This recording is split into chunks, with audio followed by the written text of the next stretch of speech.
bonjour, nous sommes de retour sur le sommet de la transformation durable et je reçois aujourd'hui Fabrice Cassien, associé chez LPA CGR. Bonjour. Bonjour. Alors Fabrice, vous êtes Merci de votre accueil. Merci d'être venu. Alors, vous êtes intervenu sur la conférence sur le mix énergétique ce matin. Alors, quel message vous y avez porté ? Le message est simple, c'est-à-dire si on doit avoir un mix énergétique, il faut donner un signal clair aux investisseurs, donc une planification solide. Et la planification, elle passe par une planification d'investissement, de l'investissement, avec des appels d'offres, un rythme d'appels d'offres. Et là, c'est le juriste qui parle.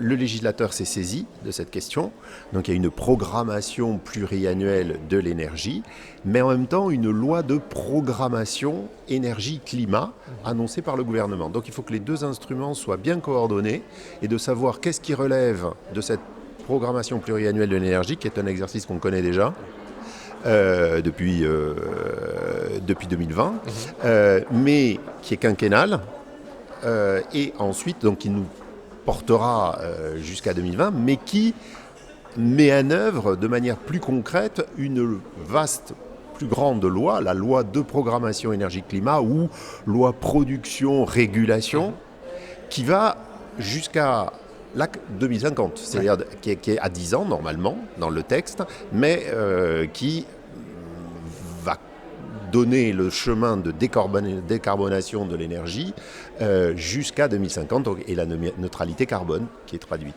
Donc il faut que le signal soit donné d'un rythme de soutien à l'hydrogène, au photovoltaïque, au grand éolien, mais aussi au nucléaire, qui soit clair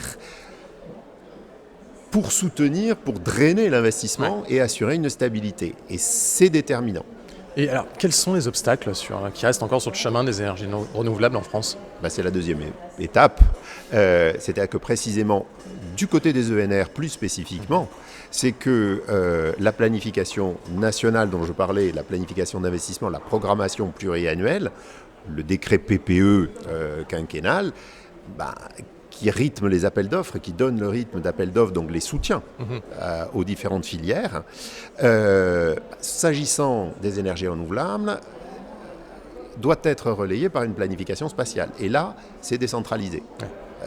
C'est une décentralisation, c'est-à-dire l'implantation concrète de ces projets de biométhane ou des projets éoliens terrestres, mais aussi des projets éoliens offshore, passe par une implantation territoriale, une planification territoriale.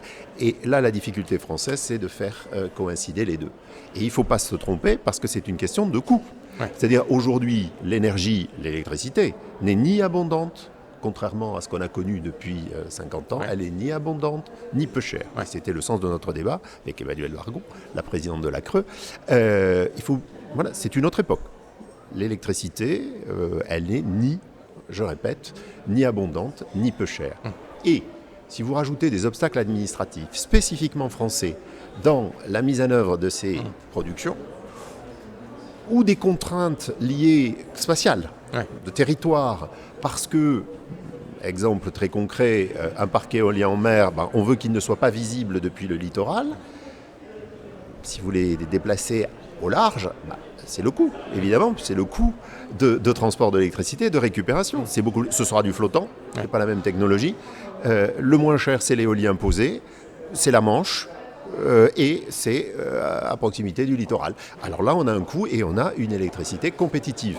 Mais si on intègre un grand nombre de contraintes et des obstacles administratifs avec des temps de développement de 7 ans quand même en moyenne entre le contentieux et l'instruction administrative, vous n'avez pas la technologie la plus moderne, parce qu'il ne faut pas se leurrer. Il y a un délai. Moi, je prends toujours l'exemple de l'automobile. Vous faites votre commande aujourd'hui d'une voiture, on vous la livre dans 7 ans seulement. Est-ce que dans 7 ans, vous allez prendre le modèle actuel ? Vous allez dire au constructeur, je voudrais quand même avoir...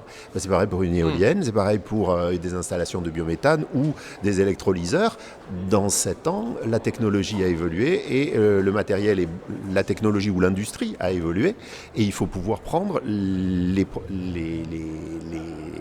matériaux, les équipements les plus technologiquement les plus avancés. Et nos obstacles administratifs, outre le coût, nous amènent à avoir des équipements de production moins performant que ce qu'on pourrait avoir si on allait beaucoup plus vite dans les décisions. Ça ne veut pas dire oublier les territoires, mais tout simplement assurer cette coordination entre une planification de l'investissement et nationale, qui est nationale, et une planification territoriale. La Bretagne, pourquoi un programme offshore en Bretagne, de éolien offshore? Aussi parce que la Bretagne n'accueille pas de capacité de production d'électricité, par exemple. D'accord. Merci pour toutes ces précisions et merci pour votre intervention. Bonne journée à vous. Merci à vous. Au revoir.